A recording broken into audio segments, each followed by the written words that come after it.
जिस देश में माओ बहनों को अगियार उठा कर ले जाएं, जिस देश में कातिल गुंडों को अशराफ उठा कर ले जाएं, जिस देश की कोर्ट कचहरी में इंसाफ टकों पर बिकता हो, जिस देश का मुंशी काजी भी मुजरिम से पूछ के लिखता हो, जिस देश की हर एक चौराहे पर पुलिस के नाके होते हों, जिस देश के मंदिर मस्जिद में हर रोज धमाके होते हों, जिस देश में जाके रखवाले खुद जाने ले मासूमों की,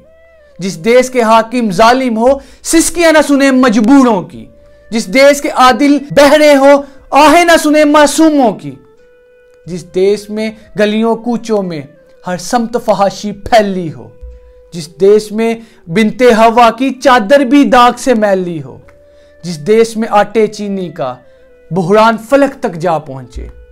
जिस देश में बिजली पानी का फुकदान खलक तक जा पहुंचे,